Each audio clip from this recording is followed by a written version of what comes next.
Em nome do Pai, do Filho e do Espírito Santo. Amém. Palavra da salvação. Este é o momento oportuno que nós temos para escutar o que o Senhor tem a nos dizer. Somos muito acostumados a falar, mas nem sempre habituamos os nossos ouvidos a escutar. Precisamos saber ouvir o que o Senhor tem a nos dizer. E o escutamos através da sua palavra, através do Evangelho. É por isso que reservamos este momento especial para fazer este exercício da escuta e da reflexão da Palavra de Deus. O Evangelho de hoje nos fala justamente deste caminho necessário, onde nós devemos mergulhar na escuta da Palavra de Deus que faz arder o nosso coração.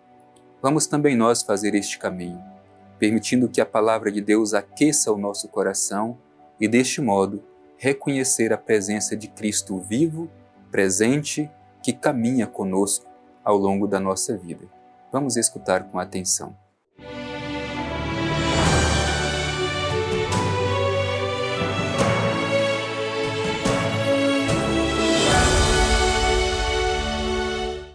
Proclamação do Evangelho de Jesus Cristo segundo Lucas. Glória a vós, Senhor. Eis que 2 deles viajavam neste mesmo dia para um povoado chamado Emaús, a 60 estádios de Jerusalém, e conversavam sobre todos esses acontecimentos. Ora, enquanto conversavam e discutiam entre si, o próprio Jesus aproximou-se e pôs-se a caminhar com eles. Seus olhos, porém, estavam impedidos de reconhecê-lo. Ele lhes disse: Que palavras são essas que trocais enquanto ides caminhando? E eles pararam, com o rosto sombrio. Um deles, chamado Cleofas, lhe perguntou: Tu és o único forasteiro em Jerusalém que ignora os fatos que nela aconteceram nestes dias? Quais? Disse-lhes ele. Responderam: O que aconteceu a Jesus, o Nazareno, que foi profeta poderoso em obras e em palavras diante de Deus e diante de todo o povo. Como nossos sumos sacerdotes e nossos chefes o entregaram para ser condenado à morte e o crucificaram. Nós esperávamos que fosse ele quem redimiria Israel. Mas, com tudo isso, faz 3 dias que todas essas coisas aconteceram. É verdade que algumas mulheres, que são dos nossos, nos assustaram, tendo ido muito cedo ao túmulo, e não tendo encontrado o corpo, voltaram dizendo que haviam tido uma visão de anjos a declararem que ele está vivo. Alguns dos nossos foram ao túmulo e encontraram as coisas tais como as mulheres haviam dito, mas não o viram. Ele então lhes disse: Insensatos e lentos de coração para crer tudo o que os profetas anunciaram. Não era preciso que o Cristo sofresse tudo isso e entrasse em sua glória? E começando por Moisés e percorrendo todos os profetas, interpretou-lhes em todas as Escrituras o que a ele dizia respeito. Aproximando-se do povoado para onde iam, Jesus simulou que ia mais adiante. Eles, porém, insistiram dizendo: Permanece conosco, pois cai a tarde e o dia já declina. Entrou então para ficar com eles. E uma vez à mesa com eles, tomou o pão, abençoou-o, e depois partiu-o e deu-o a eles. Então seus olhos se abriram e o reconheceram. Ele, porém, ficou invisível diante deles. E disseram um ao outro: Não ardia o nosso coração enquanto ele nos falava pelo caminho, quando nos explicava as Escrituras? Naquela mesma hora, levantaram-se e voltaram para Jerusalém. Acharam aí reunidos os 11 e seus companheiros, e disseram: É verdade, o Senhor ressuscitou e apareceu a Simão. E eles narraram os acontecimentos do caminho e como o haviam reconhecido na fração do pão. Palavra da salvação. Glória a vós, Senhor. Meu irmão e minha irmã, nós estamos na oitava da Páscoa. Celebramos estes 8 dias como se fosse um único dia, o grande dia da nossa fé, o dia em que anunciamos a ressurreição de nosso Senhor Jesus Cristo. E hoje nós ouvimos no Evangelho a experiência do caminho pascal feito pelos discípulos de Emaús. E obviamente, à luz desta experiência feita por estes 2 discípulos, nós somos também interpelados a observar como tem sido o nosso caminho de fé pascal em Cristo crucificado e ressuscitado. Meu irmão e minha irmã, esses 2 discípulos são símbolo da comunidade cristã, de outrora e também de hoje. Por isso devemos olhar bem para eles, porque neles está o reflexo de cada um de nós. São muitos os aspectos importantes deste Evangelho para que compreendamos também a nossa experiência de fé. Primeiro, o Evangelho narra a decepção, a desilusão desses discípulos que caminhavam de Jerusalém para Emaús, que era o seu povoado de origem. Portanto, estavam voltando atrás.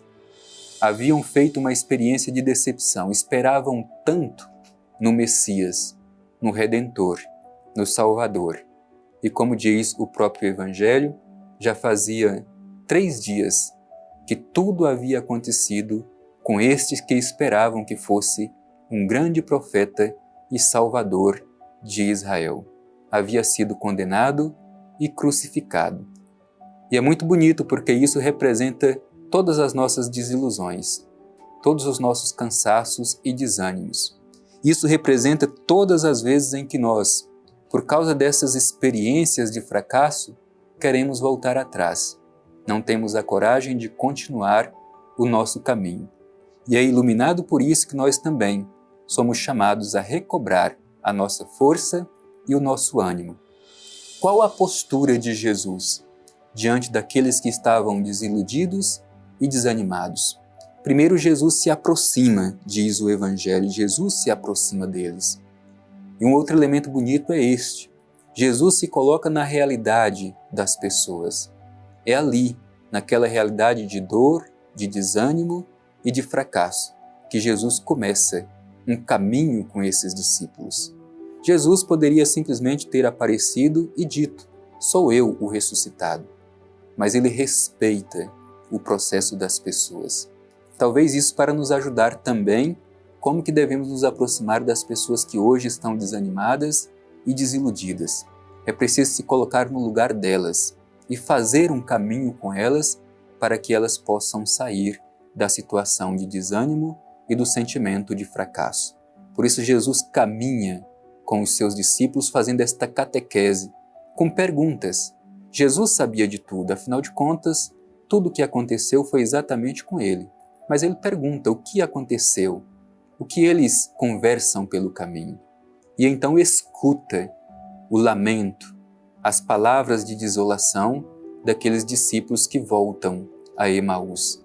Nós devemos aprender também a fazer este processo, saber ouvir a dor e o sofrimento do outro. Só assim a gente pode ajudá-los a serem redimidos da sua situação de fracasso. Assim age Jesus. E quais são os gestos de Jesus? Ao menos 3 elementos são importantes para a gente destacar desse trecho do Evangelho que nós ouvimos. O primeiro dele, a escuta da Escritura, a interpretação da Escritura. O Evangelho diz que Jesus começou a interpretar, a explicar as Escrituras. Começando de Moisés e passando pelos profetas, explicou-lhes toda a Escritura. E é justamente esta palavra explicada, interpretada, que aquece o coração dos discípulos. O segundo aspecto é o aspecto eucarístico, a partilha do pão. Jesus, depois de fazer um longo caminho e criar intimidade com aqueles discípulos, senta-se à mesa, toma o pão, o abençoa, dá graças ao Pai, reparte o pão e distribui com aqueles discípulos que estão desanimados. E é justamente neste gesto do partir o pão que eles reconhecem que realmente é o ressuscitado. É neste momento que eles compreendem, não nos ardia o coração quando ele nos explicava as Escrituras?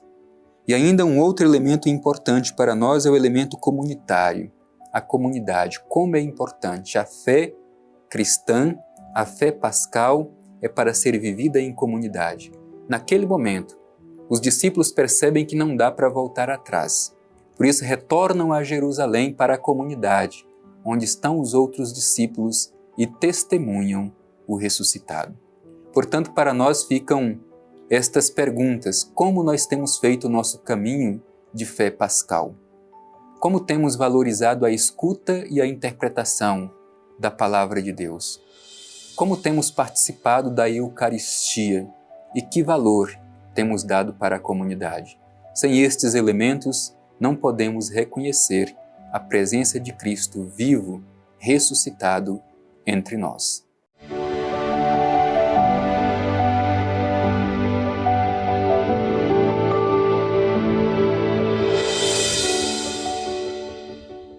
Não nos ardia o coração quando ele nos explicava as Escrituras? Como é importante, meu irmão e minha irmã, a escuta da Palavra de Deus. Por isso, depois de escutá-la, de refleti-la, nós queremos agora nos colocar em atitude de oração. Vamos juntos dirigir o nosso olhar ao Divino Pai Eterno e fazer a nossa prece de gratidão. Divino Pai Eterno, nosso Pai e nosso Criador, no final deste nosso encontro diário, queremos te apresentar o nosso coração agradecido, sobretudo pela presença de teu Filho Jesus crucificado e ressuscitado, que aquece o nosso coração com sua palavra. Obrigado, Pai Eterno, pela oportunidade que nós temos de sempre participar da Eucaristia, a partilha do pão, e por meio desta partilha do pão, reconhecemos a presença real de teu Filho em nosso meio. Também te agradecemos, Pai Eterno, pela nossa comunidade. É nela que nós compartilhamos a nossa fé e é nela que nós damos testemunho da ressurreição de teu Filho Jesus. Assim seja. Amém. O Senhor esteja convosco, Ele está no meio de nós. Abençoe-vos o Deus Todo-Poderoso, Pai, Filho e Espírito Santo. Amém.